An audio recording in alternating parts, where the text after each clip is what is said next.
बिंदु बन कर के बिंदु को याद करना, ये हमारा ऐसा नेचुरल बन जाना चाहिए जो कोई भी देहधारी व्यक्ति, वस्तु, वैभव याद ना आए। ये है बिंदु बन बिंदु को याद करना। फिर बिंदु लगाना, जिसको हम ड्रामा कहते हैं।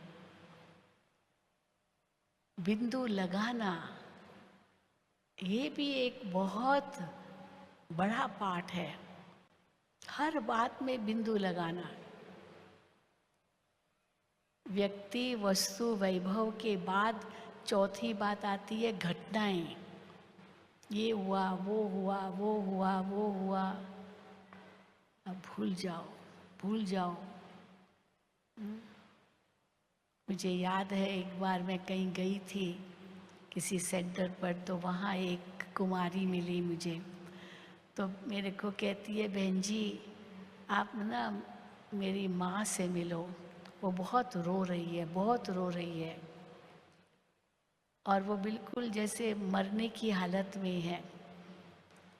उसको पता है लेकिन बहुत रो रही है, आप चल के थोड़ा उनको शांति दो। तो गई मैंने सोचा जाना ज़रूरी है। तो मैं गई, तो मेरे सामने इतना ज़ोर ज़ोर से रोने लगी। मैंने कहा, क्यों रोती हो माता जी? अभी तो भगवान को याद करना है। तो फिर क्यों रोने लगी? मेरे सास ने ये किया, मेरे ससुर ने ये किया, मेरे देवर ने ये किया, मेरे जेठ ने ये किया, मेरे बच्चों ने ये किया, मेरे फलाने ने ये किया। बाप रे, इतनी पुरानी पुरानी बातें उसको याद थी, वो भूल ही नहीं पा रही थी। हाँ, इतना उसने ये दुख दिया, उसने वो दुख दिया, वो किया, वो पता नहीं क्या क्या बोलती गई। तो मैंने कहा, माता जी वो तो पूरा हुआ ना, अभी तो आपको तो भगवान को याद करना है। लेकिन फिर जोर जोर से रोने लगी। हाँ, मुझे बहुत दुख मिला, मुझे बहुत दुख मिला, मुझे बहुत दुख मिला। पर उसके बच्चे उसके सामने खड़े हैं। वो कहते हैं, माता जी अब मत रो, हो गया। बच्चे समझा रहे हैं लेकिन वो माता की बुद्धि में नहीं आता। तो देखो बाबा ने हमको ये क्यों नहीं आ रहा था बुद्धि में? क्योंकि ड्रामा का ज्ञान ही नहीं था उसको, कि ड्रामा भी एक बिंदु है। आज भी बाबा ने वरदान में यही कहा ना, जो हुआ अच्छा, जो हो रहा है वो भी अच्छा, और जो होगा वो तो बहुत अच्छा होगा। ये भूल जाता है, और भूल जाने के कारण वो दुख उठा लेते हैं, जबकि कोई दूसरा दुख नहीं देता है।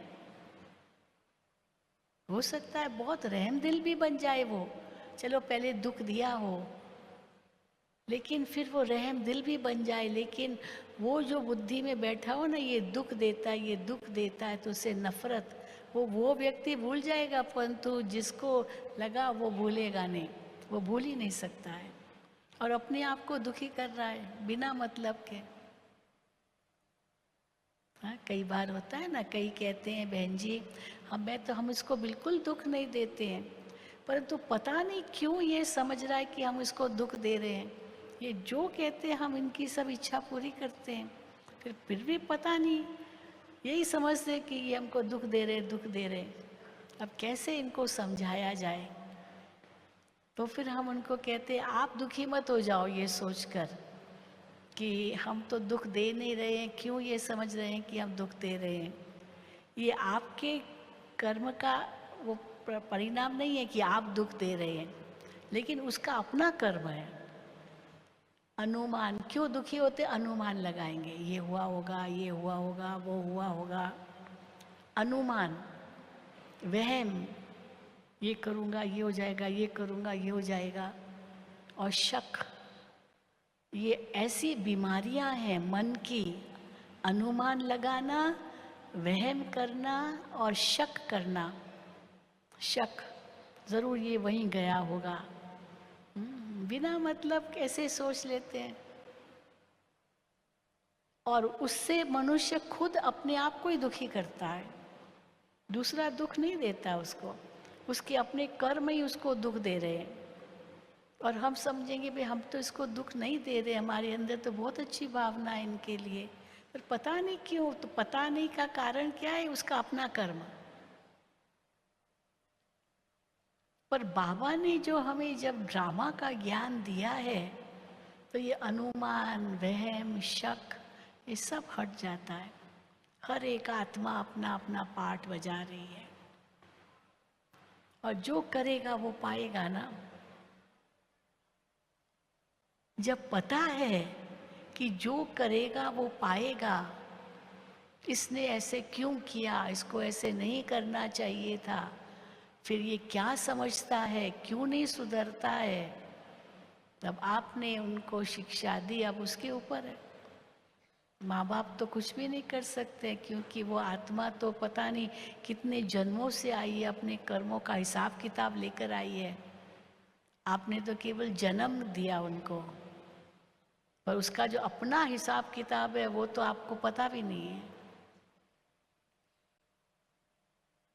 इसीलिए बाबा कहते साक्षी होकर के देखना भी होता है, और साक्षी होकर तब देख सकेंगे जब ड्रामा का पार्ट पक्का होगा।